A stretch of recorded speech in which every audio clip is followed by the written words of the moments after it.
Hello, my name is Justin Greenewalt, and today I'm going to be talking about the Yamaha DTX950 drum set.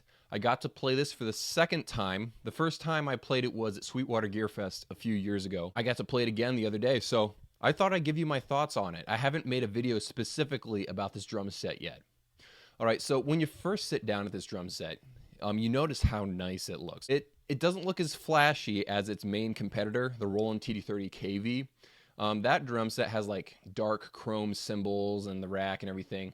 This one doesn't look as nice or fancy, but it is a solid look. I like it. The way the silicone pads look, like the white, it looks like a drum set. That's what I really like about it. Probably my favorite pad was the kick pad. It was just solid, steady, and it's got like this cloth texture on the front of it.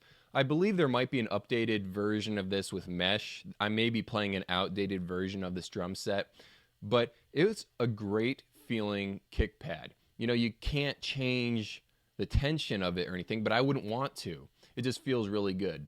And another thing I really like about it is that the rims of the toms are different zones. So you can assign different sounds to different parts of the rim. You can't do that on any other electronic drum set that I know of, so I really like that. One thing I didn't like about that hi-hat is that the edge around it, the rubber is softer, so when you play there, it doesn't bounce as much. Your stick does not bounce as much. I play with the tip of my stick on the edge quite a bit, and it slowed me down. I didn't like that. I wish the rubber around that rim was harder. But the thing I did like about it is that it is totally one piece. Even the one-piece VH11 hi-hat behind me has the rubber hi-hat and then a little control system that you plug another cable into that senses how hard you're pressing down on the pedal. With this Yamaha hi-hat, it's all one piece. You plug both cables into the top part because there really isn't any bottom part. I really like that. I wish the Roland set was like that because it makes it less complicated. When I first was playing all of these pads, I liked the way it felt. I thought it was great. But the more I played it as the minutes went by, I started to like it less and less. This is a whole personal preference thing. It's very bouncy, more bouncy than mesh, actually.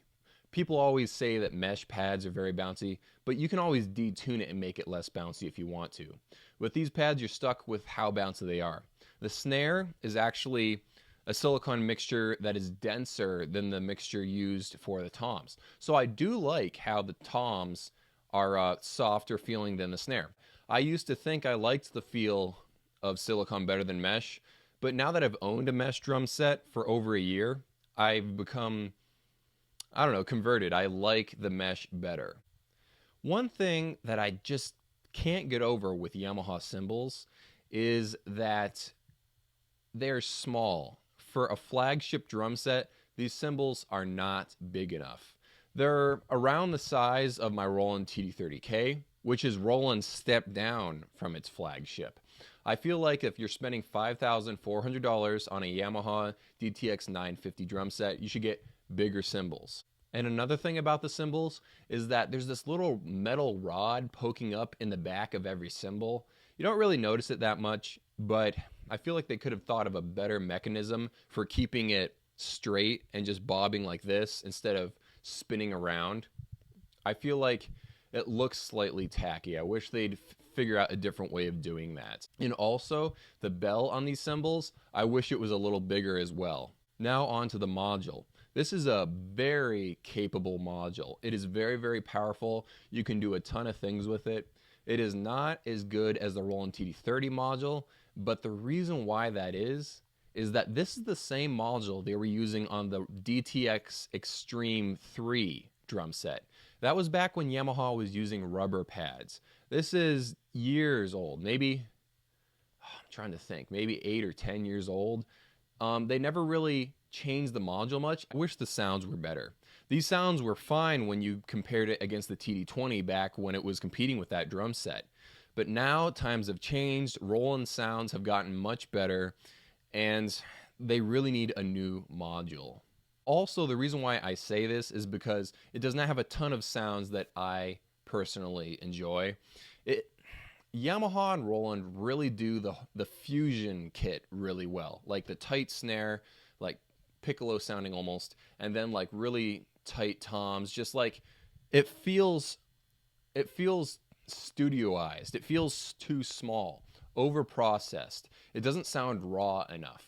Roland has moved away from that with their newest generation of drum sets and have become better. The Yamaha module needs to evolve to fit the current trend in drum sounds. Now, this is no problem if you're using like Easy Drummer or Superior Drummer software. But if you're just buying this and you don't want any fuss with a laptop or anything, and you just want to use the in-module sounds, they're not as good as the Roland TD30. So just keep that in mind if you're seriously deciding on between this and the Roland TD30 KV.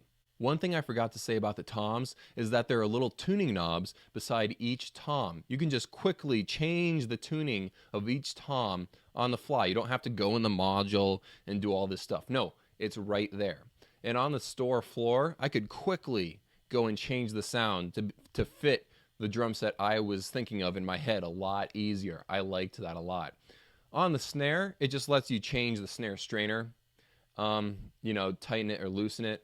I feel like for me, in my drumming style, it doesn't help me at all. I wish I could just tune the snare, but instead they decided to go on the route of snare strainer. But I'll take it because no one else has these little tuning knobs on the toms and the snare. I really, really think that is a big selling feature. So should you buy it or keep looking? This is a complicated question. First off, if you really like Yamaha and you like the way the silicone pads feel, and you're going to be using other drum software, you know what? Buy it.